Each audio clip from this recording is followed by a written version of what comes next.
What is up, everybody? Flaw from the YugiCast here with you today, and I'm going to be going over what is probably one of my favorite decks of the past few formats. It's a deck that I think going forward is still going to be very viable despite the fact that Evil Swarms are released this week.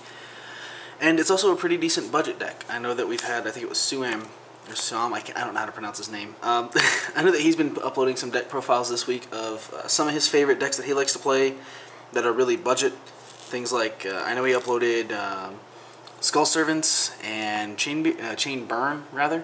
I believe he's also got Pac-Man coming. So, you know, he's a really big fan of the budget deck, so I figure he'll appreciate this just as much as you guys might. But this is going to be Skill Drain Heroes.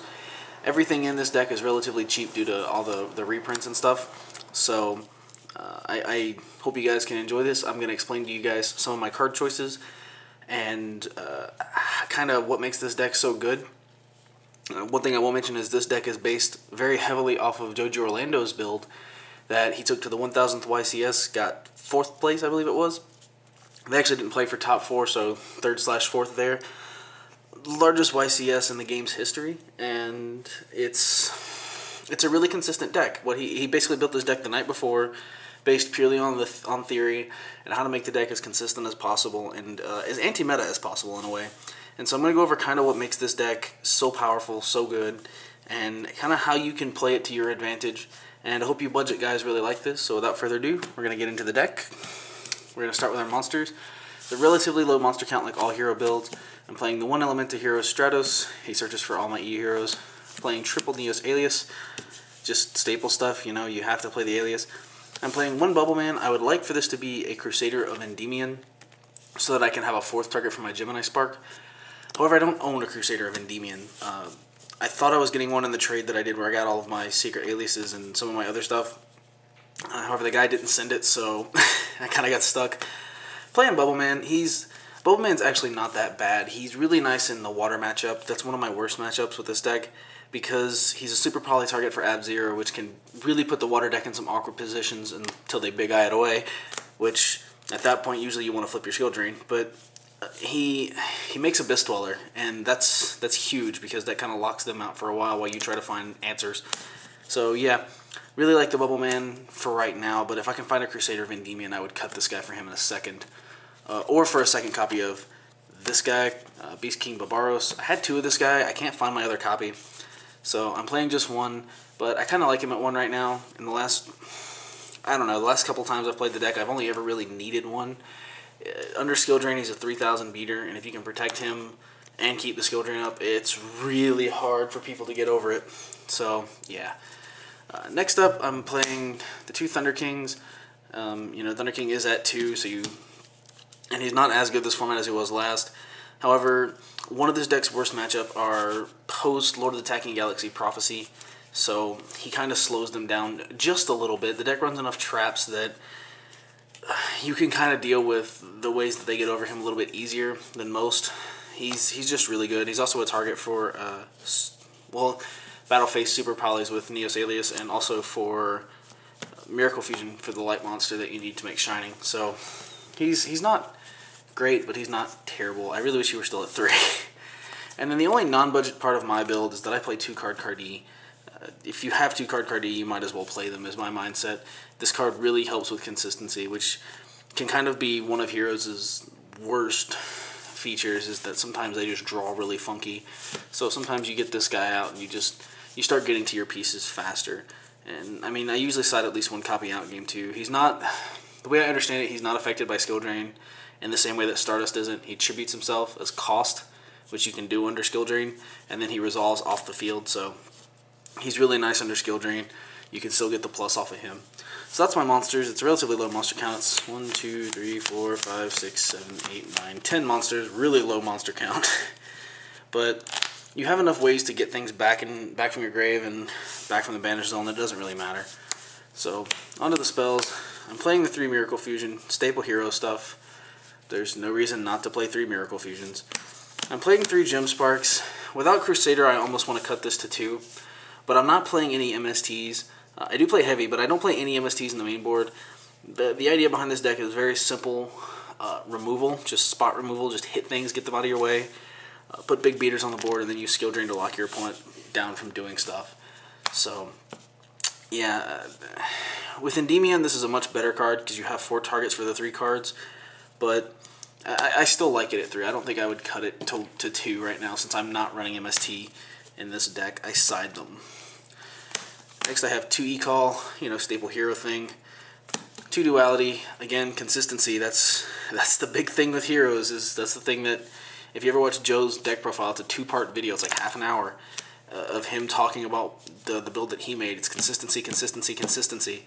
It's huge, and you have to have it. You can't ever afford dead draws in this deck. So the dualities are really helpful in that regard. 1 Monster Reborn, 1 Dark Hole, 1 Heavy Storm, staple stuff. 1 Super Poly. In his build, Joe actually didn't main this. He sided both copies. However, I found my side deck space to be a little tight, and I found that with Skill Drain being dead against Mermails, it's really nice to have an out to them, and Ab-Zero is an out to them. It does put them in weird spots, so Super Poly, I put 1 in the main board. I had it 2, I cut it to 1 not too long ago, and I really do like it at 1. Then 1 Reinforcements of the Army. Again, staple hero stuff. You have more than enough targets in this build. And then I tech in 1 copy of 1 Day of Peace. Excuse me, there's really cool stuff you can do in this deck sometimes. You'll be like, your hand won't be great, but you'll have 1 day, so you'll 1 day into duality, into card car, set some stuff, and play card car, and yeah, it kind of stops you from getting OTK'd. I really like it. I really liked this card at 2 in the deck, but it got cut to 1 on the list, very much deservedly so. So I run the 1 copy still. I really like it. I would highly suggest checking it out as a tech. It's really good. So that's for the spells. Now for the traps. There's a pretty decent amount of traps in here. I played the 2 Hero Blast. Again, consistency. I could get away with running 3, but when you run more than 2, and even 2 sometimes can clog your hand a little bit, I really do prefer it at 2. It's really good against a lot of matchups. It's really favorable in the Dino Rabbit matchup. When they go Rabbit for 2 dinos, you can flip this, kill a dino. They can't overlay, and they lose that other dino at the end of the turn. So it's a really good card. I really like this card. It's also really handy against Mermails sometimes because they'll go Diva Marksman, and then you can Hero Blast away the Marksman, or they'll go for a Diva play when you don't have Skill Drain up, and you can just kill the Diva if you don't have any other answers to the upcoming Marksman play. So yeah, this is a pretty versatile card. It helps you put Shinings, or not Shinings, but Neosalius back in your hand so that you can Gem Spark something else away. It's a really good card. No, I shouldn't have to explain too much more about that. 2 Torrentials. I had this at 1. I recently upped it to 2. I really like 2 Torrential. The deck is so spam heavy right now. You have to have it. Let's see. Double Mirror Force. A lot of decks are putting a lot of monsters on board. I'm liking Mirror Force more and more. Really wish it was at 3. Also really wish Torrential was at 3. 2 Deep Prisons. I don't really like Deep Prison in this format that much. It's just really good against the beater decks, but that's about it. Decks like Evil Swarm and stuff like that. And I'm going to talk about this deck's matchup with Evil Swarm in a moment. 1 Starlight Road. It's probably the only truly inconsistent card in the deck, but you have to have it to protect your back row. When you have it and you resolve it, you're like, yeah! And if you don't have it, and you have other ways to protect your back row, but I don't know. I wouldn't cut it, but I certainly wouldn't run it at more than 1. 1 copy of Solemn Warning, because it's Solemn Warning. I don't run Judgment in this. I feel like Solemn Judgment's a bit too hefty of a cost in a deck that I tend to play this deck much more passive, much more conservatively. So paying half my life points at any given time is actually really not preferable if I can help it. So I just kind of cut Judgment. I'm testing without it, and I don't really miss it very much. And then finally the best card, well, one of the best cards in the deck, 2 copies of Skill Drain. This card is just amazing. It shuts down the Prophecy monsters, the little guy that gets them Spellbook of Secrets. It shuts down Priestess from blowing up my bigger monsters, which I have other ways to protect. It shuts down Agents. It shuts down Dino Rabbit. It shuts down everything else just about. It's such a really powerful card. You can't underestimate its value enough. Inzectors are still out there. They are still a thing. I faced them at my last regional, and the entire time I was like, if only I had this. They couldn't do anything. And yeah, this card was actually part of the reason why he played this deck, was because he was expecting a lot of Inzectors. Joe did when he played at the 1000th YCS, and sure enough, he ran into them. and this card was amazing. And then the last 2 cards of the deck, 2 copies of Dark Bribe. It's an out to 1-for-1 removal. It'll protect your Shining from D Prisons, and the Prophecy matchup, it protects your Shinings from that card that they banish 3 to banish one of your monsters. It's a really, really, really good card in this deck. I don't mind my opponent drawing because whatever they just did was they're out to my Shining, which a lot of the times will still be at 32 and 35 and whatever. It's protecting my Neos Alias when I Gem Spark something away. This card is my protection. This card is my wall. This card it's amazing. You can draw all you want. I have bigger beaters that this card is protecting. Have fun getting over them because Skill Drain says you can't do anything to get over them. So yeah, that's the main deck. It's 40 cards right now. I'm considering upping it to 41 to add in either a Judgment or a 3rd Dark Bribe. But yeah. We'll go over the extra deck really quick.